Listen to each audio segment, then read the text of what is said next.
Let me give you a function. In fact, a trigonometric function. There. Y equals sine of x. Now what is the range of sine x? That's easy. The closed interval -1 to 1. Now let me restrict the domain of sine x.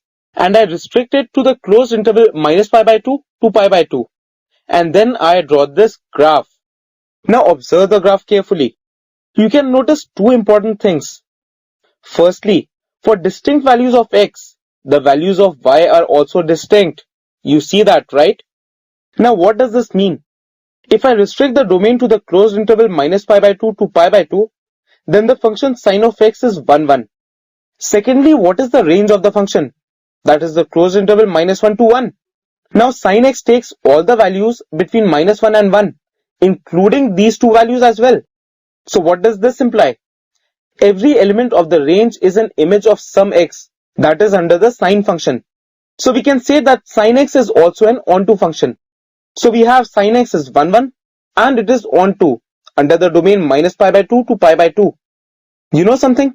Sine x is also 1, 1 and onto in other intervals like these -3pi/2 to -pi/2, pi/2 to 3pi/2 and many more. So this means that we can have the inverse of the sine function in these intervals. And how do you denote it? Like this. You can call it sine inverse or arcsine. Now what is the domain of the arcsine function or the sine inverse function? That is same as the range of the sine function, which is the closed interval -1 to 1. What about its range? It can be any of these intervals. -3pi/2 to -pi/2, -pi/2 to pi/2, pi/2 to 3pi/2 and so on. Now the branch of the arcsine function with the range -pi/2 to pi/2, this is known as the principal branch. And the other branches? Well, they are just branches. So we can also write it like this. And we also have sine of sine inverse x equals x, where -1 is less than or equal to x is less than or equal to 1. Or we have sine inverse of sine x equals x, where -pi/2 is less than or equal to x is less than equal to pi/2. Two important properties. Now we know the complete graph of sine x. There. You see it? Now we are going to use this graph to construct the graph of sine inverse x. So how do we do it? That's simple. We just exchange the x and y axis like this.